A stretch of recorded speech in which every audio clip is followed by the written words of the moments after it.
फिर वो 5 रुपए लेके मैं तो गया शेयर बाजार, पापा मम्मी के साथ रहता था, शादी हुई नहीं थी, घर का खर्चा पापा मम्मी चलाते थे। तो मेरा भाई प्रैक्टिसिंग चार्टर्ड अकाउंटेंट था, तो उसने मुझे उनके 2-3 क्लाइंटों से इंट्रोड्यूस करा दिया। तो मैंने उनको कन्विंस कर दिया, उस जमाने में ब्याज 12-13% मिलता था। मैं बोला मैं 18% ब्याज दूंगा, आप मुझे पैसा दीजिए। तो पहले एक लेडी ने दिया, वो बोले सिक्योरिटी में, बोला सिक्योरिटी में तो मैं हूं, मेरे पास और कुछ नहीं है।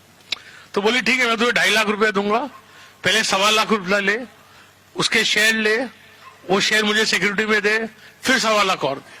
तो मैंने वैसे चालू किया। फिर एक ब्रदर के क्लाइंट ने 10 लाख रुपया दिया, और आप बिलीव नहीं करेंगे 1985 की बात है, मैंने एक साल में वो 12.5 लाख रुपए से करीब 30 लाख रुपए कमाए, और वो जमाने में 4 लाख रुपए टैक्स भरा।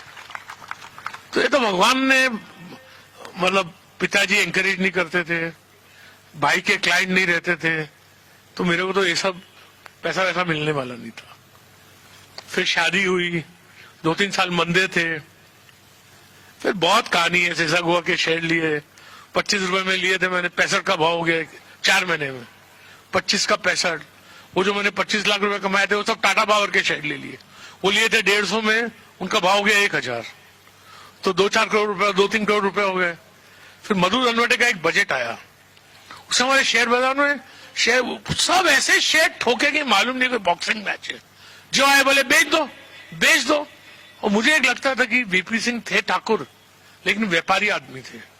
ही was a man who first abolished estate duty in India, brought down the rates of tax to 60%। तो मुझे लगता था बजट खराब नहीं आएगा, तो मेरे पास जो 2.5-3 करोड़ रुपया था मैंने स्टेक में लगा दिया 1989 के बजट में। और आप बिलीव नहीं करें, बोलूं किसको।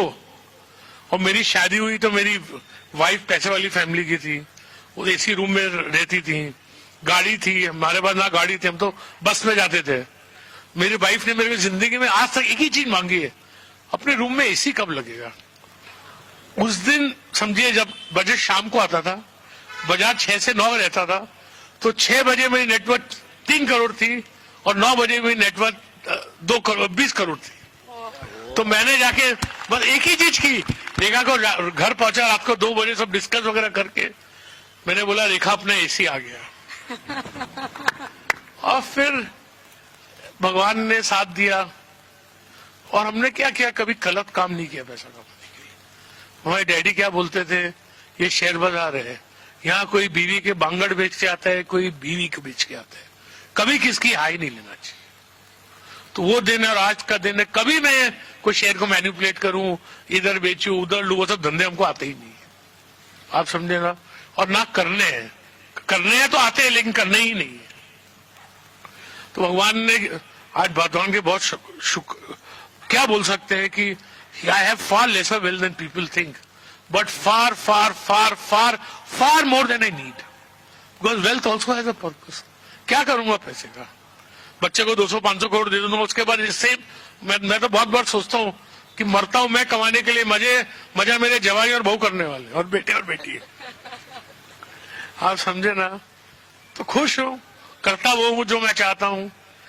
The wealth allows me to do what I want and I live life by my terms, and whatever success I have had, I think patience, hard work, taking defeat with a smile. मुझे बहुत बार नुकसान हुआ जिंदगी में, बहुत बार setback लगा है, मैंने बहुत बार शेयर बेचे पैसा नुकसान ही भरने के लिए, लेकिन एक बार हो गया। See never be afraid to make a mistake, only make one you can afford so that you may live to make another one. Because if you are afraid to make a mistake, you cannot take any decision. तो मुझे गलती होती है, मैंने company में पैसा लगाया A to Z, मैं 150 करोड़ रुपया खोया उसमें, मैंने कभी उसके प्रमोटर से तेज बात नहीं की। मैंने बोला मैंने उसको परखने में गलती की। अपना डिसीजन के लिए अपने आप को ब्लेम करो, उससे सीखो और भूलो उसको। क्या बात है।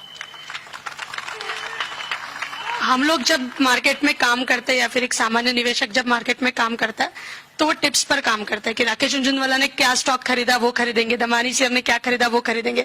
व्हेन यू स्टार्टेड, आपने किसी की टिप पर कभी काम किया था? और नॉर्मली टिप्स और खबरों पर काम करना चाहिए क्या?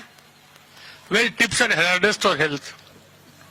और मेरी बीवी को नहीं मालूम है मैंने क्या लिया या बेचा, आपको क्या मालूम पड़ेगा। Although I don't mind anybody, मैं तो बोल देता हूँ देखिए क्या है कि पैसा बनाना इतना ही आसान होता तो हिंदुस्तान में कोई भिखारी रहता। मतलब दमानी जी ने क्या लिया, मैंने क्या लिया, हम पहले 99% तो सब फॉल्स रहते हैं। लोग शेयर लेते हैं, लॉन्ग रूमर फैला देते हैं, और ये I think tips are very very injurious to health. और दूसरी चीज, एक चीज ये, मैं कभी टिप देना नहीं चाहता हूं कि मैं आपको बोल दूं कि आप XYZ कंपनी ले लीजिए और कल कोई चीज बदल जाए जो आपको नहीं मालूम है या आपको जिसकी समझ नहीं है, मैं तो शेयर बेच दूंगा। क्या मैं नागपुर आऊंगा आपको बोलने? So you live in such a dynamic market, such a changing market, that आपको हर चीज इन्वेस्ट नहीं करनी पड़ेगी, उसको कॉन्स्टेंटली रिव्यू करना पड़ेगा।